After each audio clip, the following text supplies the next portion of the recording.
Now it came to pass, in the 3rd year of Hoshea, the son of Elah, king of Israel, that Hezekiah, the son of Ahaz, king of Judah, began to reign.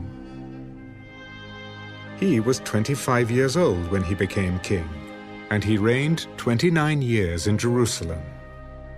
His mother's name was Abi, the daughter of Zechariah, and he did what was right in the sight of the Lord, according to all that his father David had done.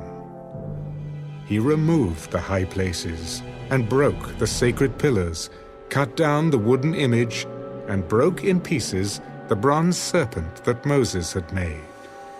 For until those days the children of Israel burned incense to it, and called it Nehushtan. He trusted in the Lord God of Israel, so that after him was none like him among all the kings of Judah, nor who were before him. For he held fast to the Lord. He did not depart from following him, but kept his commandments, which the Lord had commanded Moses. The Lord was with him. He prospered wherever he went. And he rebelled against the king of Assyria, and did not serve him. He subdued the Philistines as far as Gaza and its territory, from watchtower to fortified city. Now it came to pass in the 4th year of King Hezekiah, which was the 7th year of Hoshea, the son of Elah, king of Israel, that Shalmaneser, king of Assyria, came up against Samaria and besieged it. And at the end of 3 years they took it. In the 6th year of Hezekiah, that is, the 9th year of Hoshea, king of Israel, Samaria was taken. Then the king of Assyria carried Israel away captive to Assyria, and put them in Halah, and by the Habor, the river of Gozan, and in the cities of the Medes, because they did not obey the voice of the Lord their God, but transgressed his covenant, and all that Moses, the servant of the Lord, had commanded. And they would neither hear nor do them. And in the 14th year of King Hezekiah, Sennacherib, king of Assyria, came up against all the fortified cities of Judah, and took them. Then Hezekiah, king of Judah, sent to the king of Assyria at Lachish. I have done wrong. Turn away from me. Whatever you impose on me, I will pay. And the king of Assyria assessed Hezekiah, king of Judah, 300 talents of silver and 30 talents of gold. So Hezekiah gave him all the silver that was found in the house of the Lord, and in the treasuries of the king's house.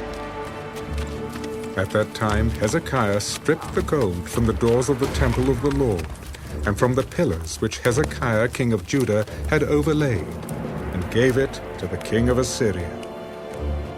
Then the king of Assyria sent the Tartan, the Rabsaris, and the Rabshakeh from Lachish with a great army against Jerusalem to King Hezekiah.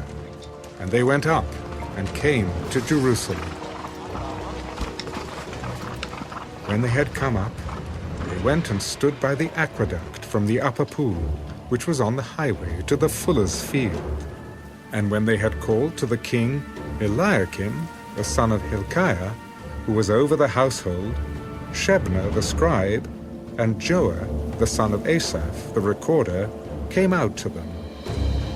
Then the Rabshakeh said to them, Say now to Hezekiah, Thus says the great king, the king of Assyria, What confidence is this in which you trust?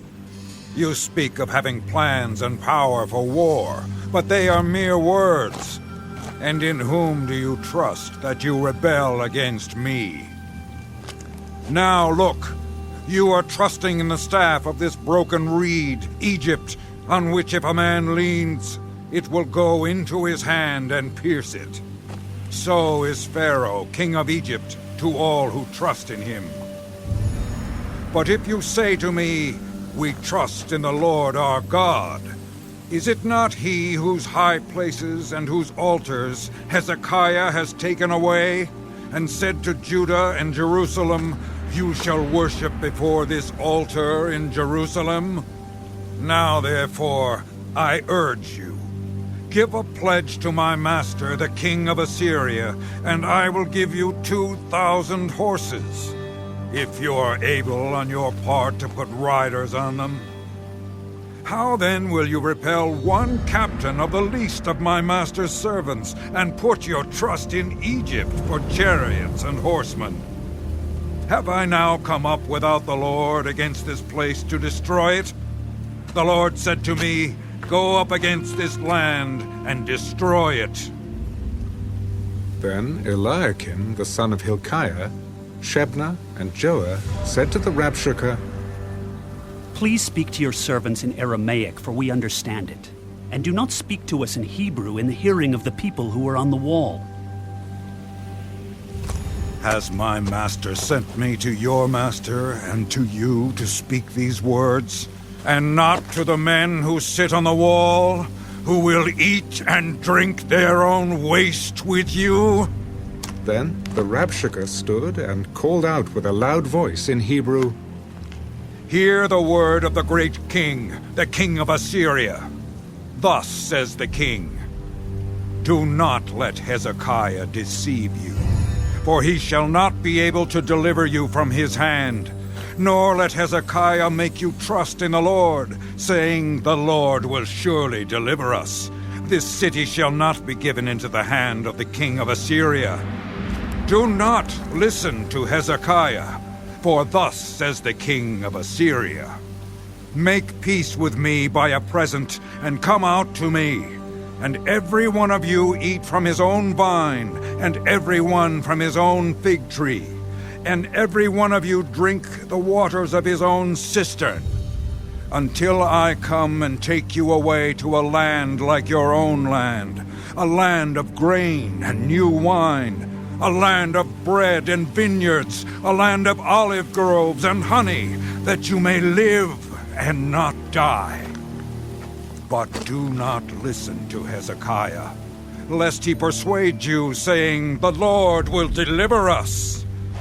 Has any of the gods of the nations at all delivered its land from the hand of the king of Assyria? Where are the gods of Hamath and Arpad? Where are the gods of Sepharvaim and Hena and Igva? Indeed, have they delivered Samaria from my hand? Who among all the gods of the lands have delivered their countries from my hand, that the Lord should deliver Jerusalem from my hand? But the people held their peace, and answered him not a word. For the king's commandment was, Do not answer him. Then Eliakim the son of Hilkiah, who was over the household, Shebna the scribe, and Joah the son of Asaph the recorder, came to Hezekiah with their clothes torn, and told him the words of the Rabshakeh.